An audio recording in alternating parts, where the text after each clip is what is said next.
With love படத்துல சத்யா வந்து டிசைனரா இருப்பாரு. இத கனெக்ட் பண்ற விதமா, இந்த படத்தோடைய ஸ்டார்ட்டிங்லயே அவருடைய ரூம் ஃபுல்லாவே வந்து சின்ன சின்ன பொருள வச்சு அழகா டிசைன் பண்ணியிருப்பாரு. அதே மாதிரி அவருடைய வீடுமே வந்து பெயிண்ட் அடிக்காம ஸ்டிக்கர ஒட்டி வச்சிருப்பாங்க. அனிஷாவுக்கு கிஃப்ட் குடுக்கும்போதும் பேப்பர்ல அவங்களுடைய கண்ண வரைஞ்சிருப்பாரு. அதே மாதிரி அவங்களுடைய பேர பல மொழியில Google Translateல சர்ச் பண்ணி எழுதியிருப்பாரு. பிளைண்ட் ஆனவங்க கூட இவங்களுடைய பேர ரீட் பண்ண தெரியணும் அப்படிங்கிறதுக்காண்டி, பிளைண்ட் மொழியிலயுமே வந்து எழுதி ஒரு கிரியேட்டிவிட்டியா யோசிச்சு இந்த மாதிரி கிஃப்ட் குடுப்பாரு. அதே மாதிரி இவருடைய வீட்ல கிரீம், பேஸ்ட் மாதிரி நெறைய டியூபா வாங்கி வச்சிருப்பாரு. இது என்ன அப்படின்னு பார்த்தோம்னா, டிராயிங் பண்றவங்க, கிரியேட்டிவிட்டியா செய்யக்கூடியவங்க யூஸ் பண்ணக்கூடிய ஒரு பொருளு. அத இவருடைய வீட்லயுமே வந்து வச்சிருப்பாங்க. அதே மாதிரி இவருடைய வீடு பூட்டுமே வந்து ஆன் த டிசைன்ல அவ்ளோ ஸ்ட்ராங்கான, டிஃபரண்டான பூட்டா வச்சிருப்பாரு. அபிஷன் நடிச்சு ரீசென்ட்டா ரிலீஸ் ஆன படம் வித் லவ். இந்த படத்தோடைய ஹிடன் டீட்டெயில்ஸ் தான் நாம இந்த வீடியோல பார்க்க போறோம். இந்த வீடியோல ஸ்பாய்லர்ஸ் இருக்கும். இப்ப இந்த படம் Disney Hotstar OTTல அவைலபிளா இருக்குது. வேணுங்கிறவங்க செக் பண்ணி பாருங்க. ஃபர்ஸ்ட் சீன்ல அக்கா வந்து கால் பண்ணியிருப்பாங்க சத்யாவுக்கு, "பொண்ணு பார்க்க போ" அப்படின்னு சொல்லும்போது, சரின்னு சொல்லிட்டு போவாரு. இதே இது இந்த படத்துல சத்யா வந்து அவங்க அப்பா கூட பேசவே மாட்டாரு. ஹோட்டல் வேலை ஆரம்பிக்கிறேன்னு சொல்லி பணத்த வந்து லாஸ் பண்ணிட்டாரு அப்படிங்கிறதுக்காண்டி, மோனிஷா கிட்ட இந்த ஒரு சீன்ல சொல்லியிருப்பாரு அவங்க அப்பாவ பத்தி. ஸோ ஆல்ரெடி அப்பாவும் மகனும் பேச மாட்டாங்க அப்படிங்கிறதுக்காண்டி டீட்டெயிலா இந்த ஃபர்ஸ்ட் சீன்லயே காமிச்சிருப்பாங்க. அது எங்க அப்படின்னா, அப்பா வந்து கால் பண்ணியிருப்பாரு. அப்ப சத்யா வந்து அட்டெண்ட் பண்ணியிருக்க மாட்டாரு. மிஸ்டு காலா தான் இருக்கிற மாதிரி காமிச்சிருப்பாங்க. ஸோ இது மூலமாவே அப்பாவும் மகனும் பேச மாட்டாங்க அப்படிங்கிறத ஆடியன்ஸுக்கு சிம்பாலிக்கா கன்வே பண்ணியிருப்பாங்க.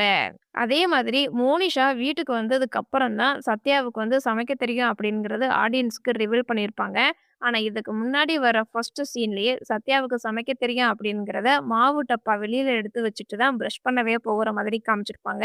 ஸோ இந்த ஒரு ஃப்ரேம் மூலமாவே சத்யாவுக்கு சமைக்க தெரியும் அப்படிங்கிறத ஆடியன்ஸுக்கு கன்வே பண்ணியிருப்பாங்க. ஃபர்ஸ்ட் சீன்ல சத்யா வந்து சிகரெட் அடிச்சுக்கிட்டு இருப்பாரு. அப்ப கீழ போடும்போது நெறைய சிகரெட்டா இருக்கிற மாதிரி காமிச்சிருப்பாங்க. ஸோ இது மூலமா இவருக்கு அடிக்கடி சிகரெட் அடிக்கிற பழக்கம் இருக்குது அப்படிங்கிறத காட்டியிருப்பாங்க. இதே இது மோனிஷா வந்து எங்க அப்பா சிகரெட் அடிச்சதுனால தான் லங் கேன்சர் வந்து இறந்து போயிட்டாரு அப்படிங்கிற மாதிரி சொல்லியிருப்பாங்க. அப்ப மோனிஷா சொன்னதுல இருந்து சத்யா வந்து சிகரெட் அடிச்சிருக்கவே மாட்டாரு. அத எப்படி மோனிஷா கிட்ட வந்து சொல்லியிருப்பாரு அப்படின்னா, "உனக்காக நான் சிகரெட் விட்டேன்னு சொல்லாம, என் பொண்ணு கூட நான் ரொம்ப நாள் வாழணும்னு நினைக்கிறேன்" அப்படின்னு சொல்லி அவ்ளோ ஒரு டீசென்ட்டா லவ்வ வெளிப்படுத்துற விதமா சொல்லியிருந்திருப்பாரு. காஃபி ஷாப்ல ஒரு பொண்ணு வந்து மீட் பண்றதுக்காண்டி போயிருப்பாரு. இந்த ஒரு சீன்லயே சத்யா வந்து என்ன கேரக்டர் அப்படிங்கிறத அவ்ளோ அழகா காட்டியிருப்பாங்க. ஃபர்ஸ்ட்டு 3 பொண்ணுங்க இருக்கிறதுனால சத்யாவுக்கு வந்து ரொம்ப பதட்டமா இருக்கும். ஸோ இது மூலமா பெண்களோட பேசுறதுக்கு வந்து கூச்சப்படுவாரு அப்படிங்கிறத ஆடியன்ஸுக்கு சிம்பாலிக்கா கன்வே பண்ணியிருப்பாங்க. அதே மாதிரி அந்த சீன்ல அந்த பொண்ணே வந்து சாப்பிடுறதுக்கு ஆர்டர் குடுக்கும். அந்த காஃபி, சுகர் வந்து ஆட் பண்றதுக்காண்டி சத்யா போவாரு. அப்ப "சுகர் எல்லாம் இன்னுமா சாப்பிட்டுட்டு இருக்கிறீங்க? நான் விட்டுட்டேன்" அப்படிங்கிற மாதிரி சொல்லியிருப்பாங்க. ஸோ இந்த டயலாக்க வச்சு கனெக்ட் பண்ணும்போது, மோனிஷா கிட்ட சத்யா லவ் ப்ரப்போஸ் பண்ணும்போது, "உன்கிட்ட நான் கேட்டு தான் நான் செய்வேன்" அப்படிங்கிற மாதிரி சொல்லி தான் வந்து லவ் ப்ரப்போஸ் பண்ணுவாரு. சத்யா வந்து மோனிஷாவ ஃபர்ஸ்ட் டைம் பார்க்கும்போது, இவங்க 2 பேரு தான் வந்து ஜோடி சேருவாங்க அப்படிங்கிறதுக்காண்டி டீட்டெயிலா இவங்களுடைய பேக்ரவுண்ட்ல 2 கை வந்து சேர்ற மாதிரி காமிச்சிருப்பாங்க. அதே மாதிரி ஸ்கூல் டைம்லயுமே வந்து எனக்குன்னு ஒருத்தன் பிறக்காமலையா போயிருப்பான்னு மோனிஷா சொல்லும்போது, சத்யாவுடைய ஃப்ரெண்ட்ஸ் எல்லாருமே கேலி பண்ணி சத்யாவ மோனிஷா கிட்ட தள்ளி விடுற மாதிரி காட்டியிருப்பாங்க. ஸோ இந்த 2 சீன் மூலமா இவங்க தான் வந்து சேருவாங்க அப்படிங்கிறத ஆடியன்ஸுக்கு கன்வே பண்ணியிருப்பாங்க. சத்யா வந்து வேற ஒரு பொண்ண மாத்தி பார்த்துருவாரு ரெஸ்டாரண்ட்ல. அப்ப இந்த பொண்ண யாரு தான் பார்க்க வந்திருக்கிறாங்க அப்படிங்கிறதுக்காண்டி டீட்டெயிலா இந்த ஒரு ஃப்ரேம் மூலமா காமிச்சு கன்டினியூட்டிய மிஸ் பண்ணாம காமிச்சிருப்பாங்க. அதே சீன்ல சத்யா வந்து காஃபி குடிக்கும்போது மோனிஷா அவங்களுக்கு பிடிச்ச மாதிரி ஆர்டர் பண்ணிக்கிருவாங்க. சத்யாவும் சுகர் போட்டு காஃபி குடிப்பாரு. எந்த ஒரு ரெஸ்ட்ரிக்ஷனுமே வந்து பண்ணியிருக்க மாட்டாங்க. அவங்க அவங்களுக்கு பிடிச்ச மாதிரி இருக்கணும் அப்படிங்கிறத இந்த ஒரு காஃபி சாப்பிடுறது மூலமாவே ஆடியன்ஸுக்கு கன்வே பண்ணியிருப்பாங்க. ஃபர்ஸ்ட் மீட்டிங்லயே சாமிநாதன் சார அப்படி அடிச்சிருக்க கூடாது அப்படின்னு சொல்லியிருந்திருப்பான். அதுக்கு சத்யா வந்து அந்த ஆளு பண்ண வேலைக்கு அடிக்காம விட்டுருக்கணுமா அப்படின்னு சொல்லியிருந்திருப்பாரு. ஸோ இந்த ஒரு டயலாக் மூலமாவே மோனிஷாவுக்கு சாமிநாதன் சார வச்சு அன்னைக்கு என்ன நடந்துச்சு அப்படிங்கிறது முழுசா தெரியாம இருக்கிறாரு அப்படிங்கிறத தெரிஞ்சுக்கிருவாங்க. அதுக்கப்புறம் தான் மேரேஜ் ஃபங்ஷனுக்கு சத்யாவ கூட்டிட்டு போய் சாரி கேட்டு உண்மை என்ன அப்படிங்கிறத புரிய வச்சு சத்யா வந்து சாமிநாதன் சார் கிட்ட சாரி கேட்கிற மாதிரி காமிச்சிருப்பாங்க. மேரேஜ் ஃபங்ஷன்லயுமே சாமிநாதன் சார் வந்து என்ன சொல்லியிருப்பாரு அப்படின்னா, "உங்களுக்கெல்லாம் நான் பிடிக்காதவனா இருந்ததுனால தான் என்ன நான் அடிச்சுட்டு அடுத்த கட்டத்துக்கு நகர்ந்துட்ட. ஏன் அப்படி நடந்துச்சுன்னு நீ விசாரிக்காம இருந்த. சப்போஸ் உனக்கு என்ன பிடிச்ச மாதிரி இருந்திருந்தேன் அப்படின்னா, என்ன நடந்துச்சுன்னு விசாரிச்சிருந்திருப்ப" அப்படின்னு சொல்லியிருந்திருப்பாரு. அதுக்கான ரெஃபரன்ஸா தான் சாமிநாதன் சாரோடைய ஃபர்ஸ்ட் இன்ட்ரோ சீனுமே வந்து பசங்கள அடிக்கிற மாதிரி காமிச்சிருப்பாங்க.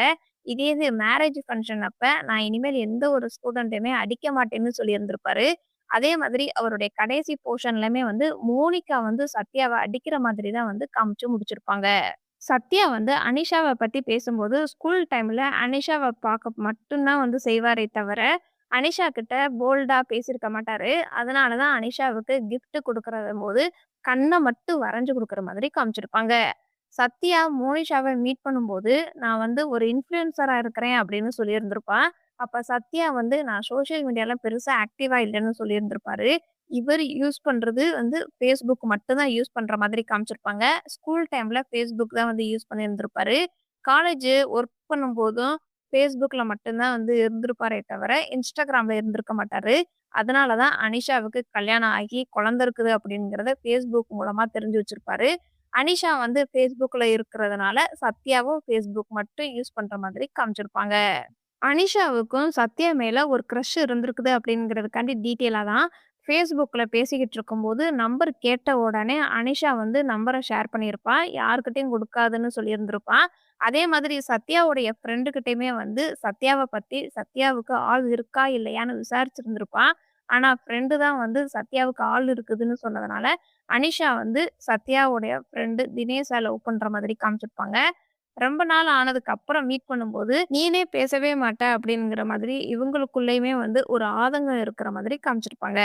அதே மாதிரி அந்த கிஃப்ட் ஓப்பன் பண்ணும்போதும், அனிஷாவோட கண்ணு கொஞ்சம் கலங்குற மாதிரி காமிச்சிருப்பாங்க. இப்படியெல்லாம் நம்மள ஒருத்தன் வந்து லவ் பண்ணியிருக்கிறான் அப்படின்னு நெனைக்கிற மாதிரி காமிச்சிருப்பாங்க. அனிஷா மேல எந்த அளவுக்கு சத்யாக்கு வந்து லவ் பண்றாரு அப்படிங்கிறதுக்காண்டி டீட்டெயிலா தான், அனிஷாவ பார்த்ததுக்கு அப்புறம் தான் நான் எக்ஸாம்க்கே எழுதுவேன் அப்படிங்கிற மாதிரி சொல்லியிருந்திருப்பாரு.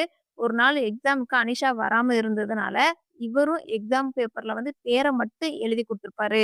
அனிஷாவும், தினேஷும் லவ் பண்றாங்க அப்படிங்கிறதுக்காண்டி டீட்டெயிலா தான் டியூஷன் படிக்கிற பையன் கூட சண்டை போடும்போது 2 பேருமே இனிமேல் அனிஷாவ மீட் பண்ணி பேசக்கூடாது அப்படின்னு சொல்லி சண்டை போடுற மாதிரி காமிச்சிருப்பாங்க.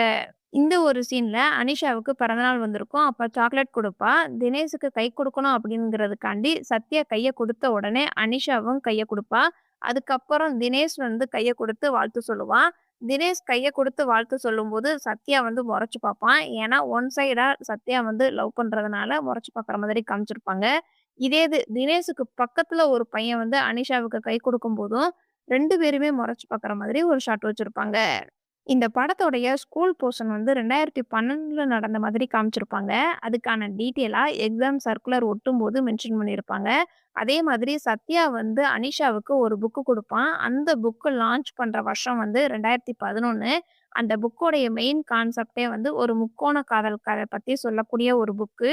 ஸோ இவங்களுடைய போர்ஷனுமே வந்து 2 பசங்களும் ஒரு பொண்ண லவ் பண்ற மாதிரி ஒரு முக்கோண காதல் கதையா தான் காட்டியிருப்பாங்க.